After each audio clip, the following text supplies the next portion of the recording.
বরিশাল বিশ্ববিদ্যালয়ের শিক্ষার্থী ইয়াসিন আরাফাতের মৃত্যু শুধু একটি সড়ক দুর্ঘটনা নয়, এটি সামনে এনেছে দীর্ঘদিন অব্যবস্থাপনা ও নিরাপত্তাহীনতার চিত্র। তার মৃত্যুর পর শুরু হয়েছে নানা উদ্যোগ, কিন্তু প্রশ্ন হলো এইসব উদ্যোগ কি আগে নেওয়া যেত না? আর এখন যে সংস্কার দৃশ্যমান, তা কি সত্যি সমস্যার স্থায়ী সমাধান? এই সব প্রশ্নের উত্তর খুঁজতেই আজকের আমাদের এই প্রতিবেদন। ইয়াসিন আরাফাতের মৃত্যুর পর শোক ও ক্ষোভে ফেটে পড়েন শিক্ষার্থীরা। নিরাপদ সড়কের দাবিতে আন্দোলনে নামেন তারা। মানববন্ধন, বিক্ষোভ সহ বিভিন্ন কর্মসূচির মাধ্যমে দীর্ঘদিনের সড়ক ও নিরাপত্তা সমস্যার সমাধানের দাবি জানান তারা।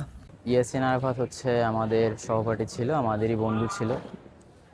আমরা আসলে ওই জায়গাটা থেকে এখনো বের হতে পারছি না। আমরা যখনই ক্লাসরুমে যাই, আমি যখন দেখি আমার বন্ধু নাই, তখন হচ্ছে একটা পরিচিত মুখ নাই, তখন হচ্ছে আমরা আসলে খুবই কি বলবো, এটা বললে ভাষা আর কি প্রকাশ করার মতো না। এর আগেও হচ্ছে মাইশা হচ্ছে অ্যাক্সিডেন্ট হয়ে মারা গেছে, তখনও আন্দোলন হয়েছে। আন্দোলন হচ্ছে এরপর হইতে থাকে, কিন্তু এই যে প্রশাসনের যে উদাসীনতা, সেটা মানে কাটতেছে না। প্রশাসন আসতেছে, নতুন প্রশাসন, পুরাতন প্রশাসন যাচ্ছে, প্রশাসন আসছে, পরিবর্তন হচ্ছে, কিন্তু আমাদের যে সংস্কার, আমাদের যে রোড, আমাদের যে জীবনের, এগুলোর কোনো পরিবর্তন হচ্ছে না। শিক্ষার্থীদের আন্দোলনের পর ধবধবে ব্রিজ ও বিশ্ববিদ্যালয় সংলগ্ন এলাকায় দেখা যায় নানা উদ্যোগ। মোতায়েন করা হয় ট্রাফিক পুলিশ, শাটল বাস, শুরু হয় রাস্তার সংস্কারের কাজ এবং ব্রিজের আলোকসজ্জা মেরামতের কার্যক্রম। তবে শিক্ষার্থীদের প্রশ্ন, এসব উদ্যোগ কি একজন শিক্ষার্থীর মৃত্যুর আগে নেওয়া যেত না?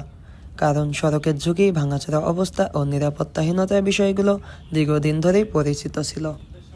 দেখুন, এই যে উদ্যোগ নেওয়াটা, এটাও এক প্রকার আইওয়াশ। কারণ দেখবেন একটা দেয়ালে লেখা আছে যে ববির প্রশাসন হচ্ছে একটা হোয়াইট এলিফ্যান্ট। তো আমরা না আসলে ওই মূলা ঝুলানোর সংস্কৃতি থেকে বের হয়ে এখন আসতে পারি নাই।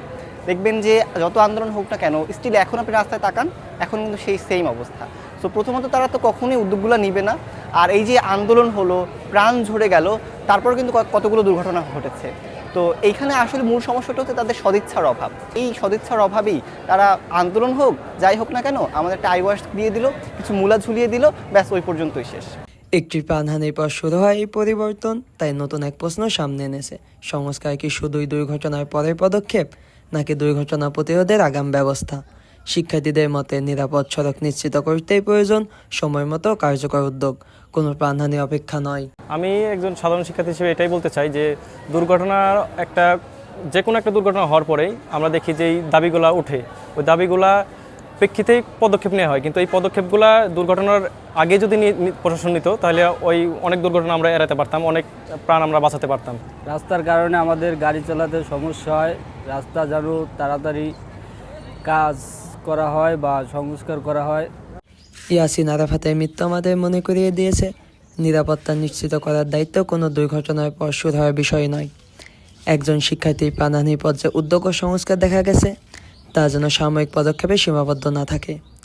প্রশাসনের কাছে শিক্ষার্থীদের প্রত্যাশা, দুর্ঘটনার পর নয়, ঝুঁকি তৈরি হওয়ার আগেই প্রয়োজনীয় ব্যবস্থা নেওয়া হোক, যাতে ভবিষ্যতে আর কোনো শিক্ষার্থীকে নিজের প্রাণ দিয়ে নিরাপদ সড়কের প্রয়োজনীয়তা মনে করিয়ে না দিতে হয়। আহমেদ আবদুল্লাহ, বরিশাল বিশ্ববিদ্যালয়।